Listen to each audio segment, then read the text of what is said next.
Hi friends, welcome to Hajas Classes. അപ്പോൾ നമ്മുടെ ഏറ്റവും പുതിയ ഒരു വിജ്ഞാപനം പ്രതീക്ഷിക്കുന്നത് കമ്പനി ബോർഡ് LGSുമായി ബന്ധപ്പെട്ടാണ്. കമ്പനി ബോർഡ് LGSന്റെ ഒരു വിജ്ഞാപനമാണ് 2025ഓടെ നമ്മൾ പ്രതീക്ഷിക്കുന്ന വളരെയധികം ആളുകൾ കാത്തിരിക്കുന്ന ഒരു വിജ്ഞാപനം എന്ന് പറയുന്നത്. ഈ ഒരു പരീക്ഷയ്ക്ക് ഡിഗ്രിക്കാർക്ക് അപേക്ഷിക്കാൻ സാധിക്കുമോ? നിലവിലെ നിയമന നില എന്തായി? കഴിഞ്ഞ കട്ട് ഓഫ് എത്രയായിരുന്നു? എത്ര പേർ മെയിൻ ലിസ്റ്റിൽ ഉൾപ്പെട്ടിട്ടുണ്ട്? എപ്പോഴായിരിക്കും ഈ ഒരു വിജ്ഞാപനം നമ്മൾ പ്രതീക്ഷിക്കേണ്ടത്? എല്ലാം നമുക്കൊന്ന് വിശദമായി പരിചയപ്പെടാം.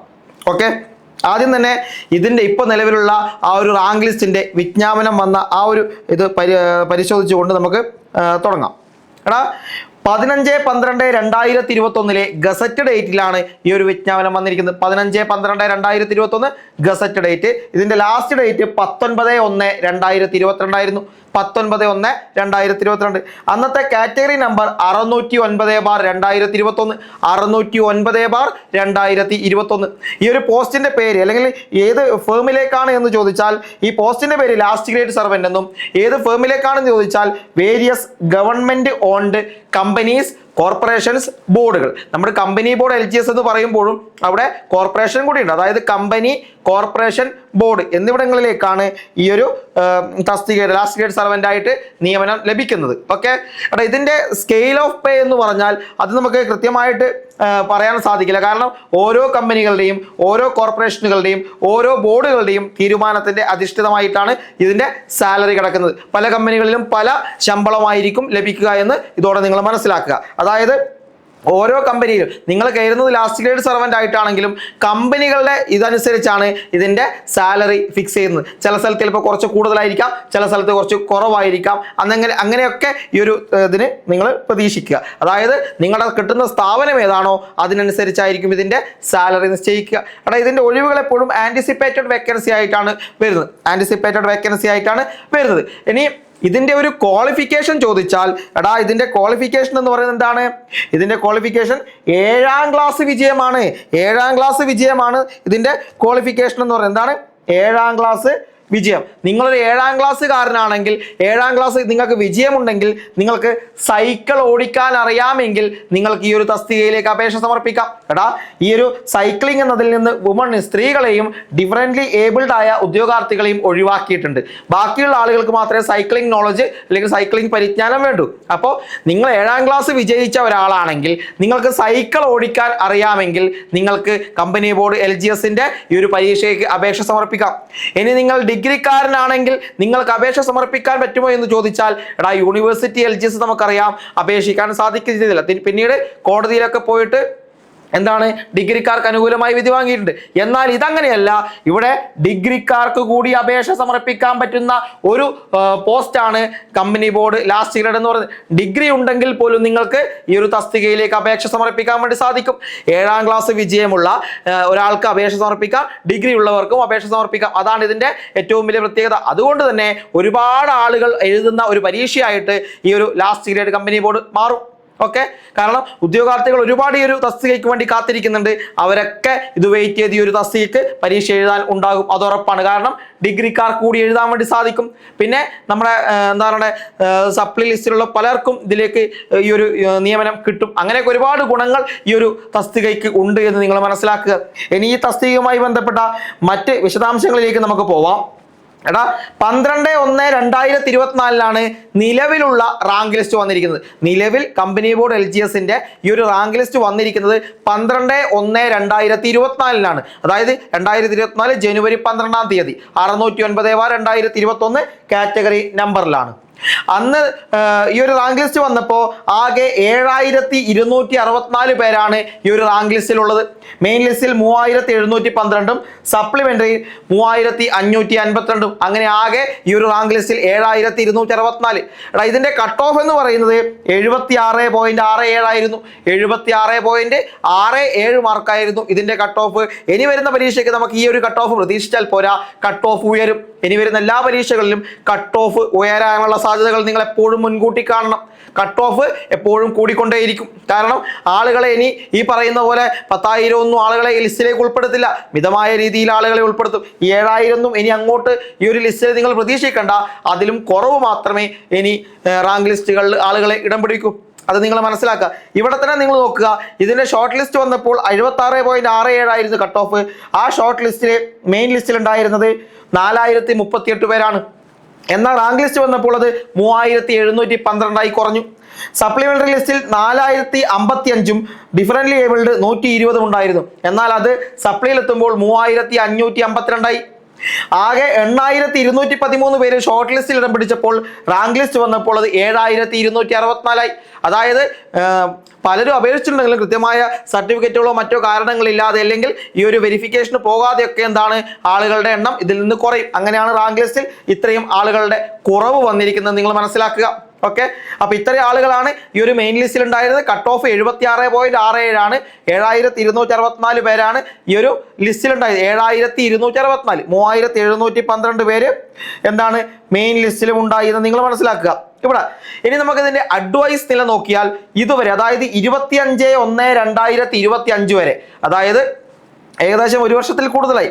ഈ സമയം കൊണ്ട് 1953 എന്താണ് അഡ്വൈസ് പോയിരിക്കുക, നിയമന ശുപാർശ പോയിട്ടുണ്ട്. 1953 നിയമന ശുപാർശ പോയിട്ടുണ്ട്. നിങ്ങൾ നോക്കുക, 12/1/2024 ഈ ഒരു ലിസ്റ്റ് വന്നതെന്ന് നമ്മൾ പറഞ്ഞു. 12/1/2025 ആകുമ്പം ഒരു വർഷമായി. 12/1/2026 അടുത്ത വർഷമാകുമ്പോൾ അത് 2 വർഷമാകും. പിന്നെ 12/1/2027 ആകുമ്പോൾ അത് 3 വർഷമാകും. ഈ ഒരു ലിസ്റ്റിന്റെ കാലാവധി 3 വർഷത്തേക്കാണ്. അതായത് അടുത്ത 2027 11/1/2027 അർദ്ധരാത്രിയിൽ നിലവിലുള്ള ഈ ഒരു ലിസ്റ്റിന്റെ കാലാവധി തീരും. 11-ാം തീയതി ജനുവരി 11, 2027 ഈ ഒരു അർദ്ധരാത്രിയോടുകൂടി നിലവിലുള്ള ഈ ലിസ്റ്റിന്റെ കാലാവധി തീരും. നമുക്ക് അതായത് ഇനി ഏകദേശം 2 വർഷത്തോളം ഉണ്ട്.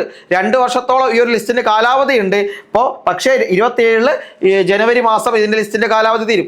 അതുകൊണ്ട് തന്നെ ഈ ഒരു വർഷം ഇതിന്റെ വിജ്ഞാപനം വന്നു കഴിഞ്ഞാൽ അടുത്ത വർഷം പരീക്ഷ നടത്തി അവസാനത്തോടു കൂടി ഇതിന്റെ സർട്ടിഫിക്കറ്റ് വെരിഫിക്കേഷൻ ഒക്കെ പൂർത്തിയാക്കിയാൽ മാത്രമേ ജനുവരിയിൽ ഇതിന്റെ റാങ്ക് ലിസ്റ്റ് പ്രസിദ്ധീകരിക്കാൻ വേണ്ടി സാധിക്കൂ. അതായത് ഇത് 2025 ആണെന്നറിയാം. ഈ വർഷം അവസാനത്തോടെ നോട്ടിഫിക്കേഷൻ വരും. 26 പരീക്ഷ നടത്തി അതിന്റെ ഷോർട്ട് ലിസ്റ്റും സർട്ടിഫിക്കറ്റ് വെരിഫിക്കേഷനും ഒക്കെ കഴിഞ്ഞ് എന്താണ് ഒരു ഡിസംബർ അവസാനത്തോടെ അല്ലെങ്കിൽ ജനുവരിയോടുകൂടി നമുക്ക് ഈ ജനുവരി 12-നോ 13-നോ നമുക്ക് അടുത്ത ഒരു പുതിയ റാങ്ക് ലിസ്റ്റ് പ്രതീക്ഷിക്കാം. അപ്പോഴേക്കും ഒരുപാട് സമയമൊന്നുമില്ല.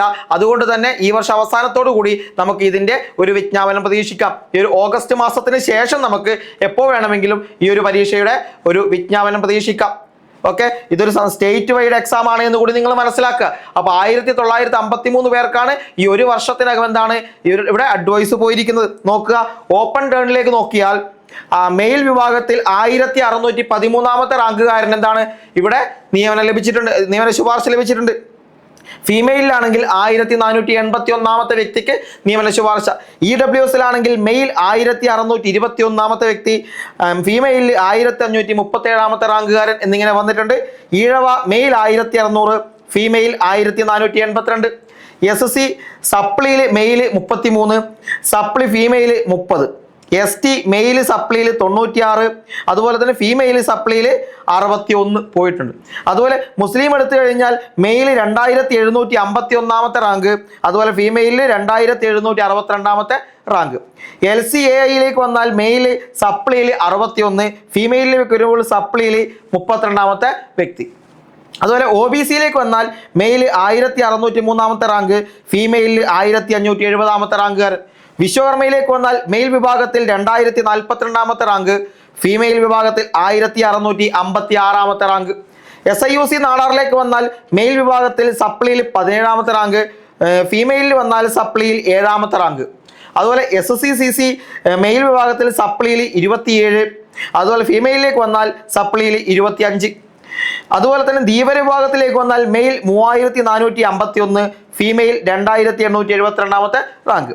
ഹിന്ദു നാടാറിലേക്ക് വരുമ്പോൾ മെയിൽ വിഭാഗത്തിൽ 3622 റാങ്ക്, ഫീമെയിലിൽ 3586 റാങ്കുകാരൻ.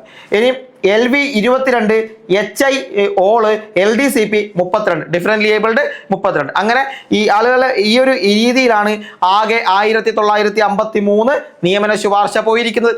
ഒരു വർഷം കൊണ്ടാണ് എന്ന് നിങ്ങൾ മനസ്സിലാക്കുക. ഇനിയും 2 വർഷത്തോളം നമ്മുടെ മുന്നിൽ കിടക്കുന്നുണ്ട്. അപ്പോൾ അത്യാവശ്യം നല്ല രീതിയിൽ തന്നെ നിയമനം നടക്കുന്ന ഒരു പോസ്റ്റ് ആയിരിക്കും കമ്പനി ബോർഡ് LGS എന്ന് നിങ്ങൾ മനസ്സിലാക്കുക. നിങ്ങൾക്ക് പെട്ടെന്ന് തന്നെ ജോലിയിലേക്ക് പ്രവേശിക്കാൻ കൂടി സാധിക്കുന്ന ഒരു പോസ്റ്റ് ആയിരിക്കും കമ്പനി ബോർഡ് LGS. എടാ, നമ്മൾ പഴയതുപോലെ അലസരായിരുന്നു പഠിച്ചാലൊന്നും ഈ ഒരു പരീക്ഷ ക്രാക്ക് ചെയ്യാൻ വേണ്ടി പറ്റൂല. നിങ്ങൾ കൃത്യമായി മനസ്സിലാക്കുക. ഇപ്പോൾ എല്ലാവർക്കും സംഭവിക്കുന്നതാണ്, നമ്മൾ നോട്ടിഫിക്കേഷൻ വരട്ടെ, നോട്ടിഫിക്കേഷൻ വന്നു കഴിഞ്ഞിട്ട് പഠിക്കാം, നോട്ടിഫിക്കേഷൻ വന്നു കഴിഞ്ഞാൽ പറയും എക്സാം ഡേറ്റ് വരട്ടെ, എക്സാം ഡേറ്റ് വന്ന ശേഷം പഠിക്കാം. എടാ, ഇങ്ങനെയൊക്കെ പറഞ്ഞിരുന്ന നമ്മൾ അവിടെ ഇരിക്കലേ ഉണ്ടാവുകയുള്ളൂ. എപ്പോഴും ഈ ഒരു വീഡിയോ പിന്നെയും ഇറങ്ങുന്ന വീഡിയോ, പിന്നെയും ഇറങ്ങുന്ന നോട്ടിഫിക്കേഷൻ്റെ ഡീറ്റെയിൽസ് ഇതൊക്കെ കണ്ടുകൊണ്ട് ഈ ഒരു യൂട്യൂബിൻ്റെയോ അല്ലെങ്കിൽ മറ്റ് ആപ്പുകളുടെയൊക്കെ മുന്നിൽ ഇരിക്കലേ നമുക്ക് നിവൃത്തി ഉണ്ടാവൂ എന്ന് നിങ്ങൾ മനസ്സിലാക്കുക. കൃത്യമായ തയ്യാറെടുപ്പ് നടത്തിയാൽ മാത്രമേ ഈ ഒരു പരീക്ഷകളൊക്കെ, ഏത് പരീക്ഷയായാലും നമുക്ക് ക്രാക്ക് ചെയ്യാൻ വേണ്ടി സാധിക്കൂ. തയ്യാറെടുപ്പ്, മുന്നൊരുക്കം തന്നെയാണ് ഏറ്റവും പ്രധാനമായി നമുക്ക് വേണ്ടത്. ഈ ഒരു വിജ്ഞാപനം വരുന്നു എന്നറിഞ്ഞാൽ അതിന് മുന്നേ നമ്മൾ തയ്യാറെടുപ്പ് തുടങ്ങണം. കാരണം 80 മാർക്ക് ഏറ്റവും കുറഞ്ഞത് ഈ ഒരു പരീക്ഷയ്ക്ക് നമ്മൾ വാങ്ങിക്കണം. ഏറ്റവും കുറഞ്ഞത് എത്രത്തോളം അങ്ങോട്ടേക്ക് കൂട്ടാൻ പറ്റുമോ അത്രത്തോളം നമ്മൾ മാർക്ക് കൂട്ടണം. എങ്കിൽ മാത്രമേ നമുക്ക് റാങ്കുകൾ സ്വപ്നം കാണാൻ വേണ്ടി സാധിക്കൂ. ആദ്യത്തെ തന്നെ 1 വർഷം കൊണ്ട് തന്നെ ജോലിയിലേക്ക് പ്രവേശിക്കുക എന്ന് പറയുന്ന ആ ഒരു ജീവിത ലക്ഷ്യം യാഥാർത്ഥ്യമാക്കാനും വേണ്ടി സാധിക്കുകയുള്ളൂ. അതുകൊണ്ട് തയ്യാറെടുപ്പും ആണ് ഏറ്റവും പ്രധാനം. ഏതൊരു പരീക്ഷയ്ക്കും ഏറ്റവും എന്തിന് പണ്ടൊരു കഥയുണ്ടായിരുന്നില്ലേ, നമ്മുടെ മഴു മിനുക്കിക്കൊണ്ടിരിക്കുന്ന, അതായത് അയാൾ ചെയ്യുന്ന ജോലിയേക്കാൾ കൂടുതൽ എന്താണ് അയാൾ മഴു മിനുക്കി കൊടുക്കുക. അത്രയേറെ മിനുക്കിയെടുത്താൽ മാത്രമേ അതിന് മൂർച്ച കിട്ടുകയുള്ളൂ, തൻ്റെ ജോലി പെട്ടെന്ന് പൂർത്തിയാക്കാനും വേണ്ടി സാധിക്കൂ. പക്ഷെ നമ്മൾ ചെയ്യുന്നത് എന്താണ്, ആ മഴു ഒന്നും ചെയ്യാതെ എപ്പോഴും അങ്ങനെ തന്നെ വെക്കും. അവിടെ എത്തി ആഞ്ഞു വെട്ടാണ്, വെട്ടി ഇപ്പോഴൊന്നും വീഴില്ല. ആ അവസ്ഥയിലാണ് നമ്മളും എന്താണ് ഇപ്പം നിൽക്കുന്നത് നിങ്ങൾ മനസ്സിലാക്കുക. അതുകൊണ്ട് അതാണ് മാറ്റിയെടുക്കേണ്ടത്. മഴു മിനുക്കുന്നത് പോലെ നമുക്ക് ഉള്ള ഈ ഒരു സിലബസ് നമുക്കറിയാം, LGSന്റെ സിലബസ് ആണ്. ആ ഒരു സിലബസ് കൃത്യമായി മിനുക്കി കൊണ്ടുപോവുക. അതിൽ ഏറ്റവും പ്രധാനപ്പെട്ട കാര്യങ്ങളൊക്കെ പഠിച്ച് നമ്മൾ എക്സ്പേർട്ട് ആക്കി മാറ്റുക, സബ്ജക്റ്റ് എക്സ്പേർട്ട് ആവുക. ഓരോന്നിലും എല്ലാത്തിലും കൃത്യമായ രീതിയിൽ മുൻവർഷ ചോദ്യങ്ങൾ ഉൾപ്പെടെ പഠിച്ച് നമ്മൾ പോയാൽ ഈ ഒരു പരീക്ഷ വളരെ ഈസി ആയിട്ട് നമുക്ക് ക്രാക്ക് ചെയ്യാൻ വേണ്ടി സാധിക്കും. എടാ, ആ ഒരു മുന്നൊരുക്കം നിങ്ങൾ നടത്തുക. നിങ്ങളെ സഹായിക്കാൻ ഹാജാസ് ക്ലാസ്സസ് എപ്പോഴും ഉണ്ട്. നിങ്ങൾക്ക് കമ്പനി ബോർഡ് LGSന്റെ ഒക്കെ ഏറ്റവും മികച്ച ബാച്ചുകൾ എല്ലാ വസ്തുതകളും ഉൾപ്പെടുത്തി മാത്സ്, ഇംഗ്ലീഷ്, മലയാളം, അതുപോലെ തന്നെ കറണ്ട് അഫയേഴ്സ് ഒക്കെ ലൈവ് ക്ലാസ്സുകൾ ഉൾപ്പെടെ നിങ്ങൾക്ക് ലഭിക്കാൻ വേണ്ടി പോകും. അതായത് നമ്മൾ ഏറ്റവും പ്രധാനപ്പെട്ട എന്താ പറയണ്ട ഒരു ക്ലാസ് ആക്കി നമ്മൾ കമ്പനി ബോർഡ് LGSനെ മാറ്റും. അത്രത്തോളം പ്രാധാന്യത്തോടെ നമ്മുടെ പഠിക്കുന്ന മുഴുവൻ പേർക്കും ജോലി എന്ന് പറയുന്ന ആ ലക്ഷ്യത്തോടെ, പഠിക്കുന്ന മുഴുവൻ പേർക്കും ജോലി എന്ന് പറയുന്ന ലക്ഷ്യത്തോടെ നമ്മൾ എത്തിക്കും. അത്രയേറെ എഫക്റ്റീവ് നമ്മൾ ഇതിൻ്റെ ഒരു പിന്നിൽ ഉണ്ടാവും. നമ്മൾ ആ ഒരു കിടിലൻ ബാച്ച് സ്റ്റാർട്ട് ചെയ്യുകയും ചെയ്യും. ഓക്കെ, നിങ്ങളെല്ലാവരെയും, നിങ്ങൾക്ക് ആഗ്രഹമുണ്ടെങ്കിൽ കമ്പനി ബോർഡ് LGS ആകാൻ, നിങ്ങളെ ആ LGS ആക്കി നമ്മൾ മാറ്റി തരൂടാ, അത് ഉറപ്പാണ്. ആ ഒരു ഗ്യാരണ്ടിയാണ് നമ്മൾ നിങ്ങൾക്ക് തരുന്നത്. അപ്പോൾ അതുപോലെ തന്നെ ഈ ഒരു വിജ്ഞാപനം ഈ വർഷം അവസാനത്തോടു കൂടി നമുക്ക് പ്രതീക്ഷിക്കാം. എടാ, അതുപോലെ തന്നെ നിങ്ങൾ ഓർക്കുക, ഹാജാസ് PSC എന്ന് പറഞ്ഞ ഒരു ടെലഗ്രാം ചാനലുണ്ട് നമുക്ക്. അതിൽ 11.5K സബ്സ്ക്രൈബേഴ്സ് ഒക്കെ ഉള്ളൂ. പക്ഷേ അത് നമ്മൾ വരുന്ന മാർച്ച് 1-ാം തീയതി മുതൽ നമ്മൾ അപ്ഡേറ്റ് ചെയ്യുകയാണ്. ഇപ്പോഴും അതിൽ അപ്ഡേഷൻ വരുന്നുണ്ട്. എന്നാൽ കുറച്ചുകൂടി വളരെ എഫക്റ്റീവായിട്ട് ഏറ്റവും പുതിയ കാര്യങ്ങൾ, പല അപ്ഡേറ്റുകൾ, ഓഡിയോ ക്ലാസ്സുകൾ, വീഡിയോ ക്ലാസ്സുകൾ, PDF നോട്ടുകൾ, അങ്ങനെ എല്ലാം നിങ്ങൾക്ക് ഈ ഒരു ഹാജാസ് PSC എന്ന് പറയുന്ന ഈ ഒരു ടെലഗ്രാം ചാനലിലൂടെ നിങ്ങൾക്ക് ലഭിക്കും. ഓക്കെ, അത് മാർച്ച് 1 മുതൽ നമ്മൾ ഹാജാസ് ക്ലാസ്സസ് എന്നായിട്ട് മാറും അതിൻ്റെ പേര്. എന്നാലും ഹാജാസ് PSC എന്ന് നിങ്ങൾക്ക് ഇപ്പോൾ സെർച്ച് ചെയ്ത് കഴിഞ്ഞാൽ ടെലഗ്രാമിൽ ആ ഒരു ചാനലിലേക്ക് ജോയിൻ ചെയ്യാൻ വേണ്ടി സാധിക്കും. നിങ്ങൾ ജോയിൻ ചെയ്യുക. അതിൽ പ്രധാനപ്പെട്ട പത്രവാർത്തകൾ, കറണ്ട് അഫയേഴ്സ്, പിന്നെ PDF നോട്ടുകൾ, ഓഡിയോ ക്ലാസ്സുകൾ, അതുപോലെ ഏറ്റവും പുതിയ PSC അപ്ഡേറ്റ്സ് ഒക്കെ അതിൽ വരാൻ വേണ്ടി പോവുകയാണ്. അതുപോലെ തന്നെ നമ്മുടെ ഒരു ഹാജാസ് ക്ലാസ്സസിൻ്റെ യൂട്യൂബ് ഉണ്ട്. ഇപ്പോൾ ഏകദേശം 169K സബ്സ്ക്രൈബേഴ്സ് ഉണ്ട്. അപ്പോൾ നിങ്ങൾ ഇതുവരെ ഈ ഒരു ചാനൽ സബ്സ്ക്രൈബ് ചെയ്തിട്ടില്ലെങ്കിൽ ഒന്ന് സബ്സ്ക്രൈബ് ചെയ്ത് കൂടെ വെക്കുക. അതുപോലെ വീഡിയോസ് ഇഷ്ടപ്പെട്ടാൽ ലൈക്ക് ചെയ്യുക. അതുപോലെ തന്നെ നിർദ്ദേശങ്ങളോ അഭിപ്രായങ്ങൾക്കും കമൻറ്റ് ചെയ്യുക.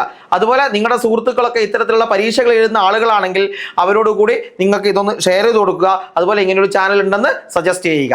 ഓക്കെ, അപ്പോൾ ഇത്രയും കാര്യങ്ങളാണ്. അതായത് നമ്മളിനി തകർക്കും, തിമിർക്കും. കാരണം ഏറ്റവും പുതിയ അപ്ഡേഷൻ ഏറ്റവും വേഗത്തിൽ, ഏറ്റവും ആധികാരികമായി എല്ലാ വസ്തുതകളും ഉൾപ്പെടുത്തി നമ്മൾ ഈ ഹാജാസ് ക്ലാസ്സസിലൂടെ നിങ്ങളിലേക്ക് എത്തിക്കും. അതിന് നിങ്ങൾ ചാനൽ സബ്സ്ക്രൈബ് ചെയ്യുക. അതുപോലെ ഏറ്റവും അടിപൊളി ക്ലാസ്സുകളും നിങ്ങൾക്ക് ഇവിടെ ലഭിക്കാൻ വേണ്ടി പോകുന്നുണ്ട്. അതുപോലെ അതുപോലെ മെമ്മറി കോഡുകൾ ഏറ്റവും സുഖമായിട്ട് പഠിപ്പിക്കുന്ന മെമ്മറി കോഡ്സ് ഒക്കെ നമ്മൾ ഷോർട്സിന്റെ രൂപത്തിൽ നിങ്ങളിലേക്ക് എത്തിക്കുകയും ചെയ്യും. ഓക്കേടാ, അതിന് നിങ്ങൾ വേണ്ടത് ചാനൽ സബ്സ്ക്രൈബ് ചെയ്യുക, അതുപോലെ തന്നെ നമ്മുടെ ടെലിഗ്രാം ചാനലിൽ അംഗമാവുക. നിങ്ങൾക്ക് ഏറ്റവും മികച്ച മെറ്റീരിയൽസ് തന്നെ ഇവിടെ ലഭ്യമാവുകയും ചെയ്യും. ആ ഉറപ്പ് നമ്മൾ തരുന്നു. ഓക്കേടാ, അപ്പോൾ ഏറ്റവും പുതിയ മറ്റ് വീഡിയോകളും മറ്റു കാര്യങ്ങളും ഒക്കെ ആയിട്ട് നമുക്ക് വീണ്ടും കാണാം. ബൈ.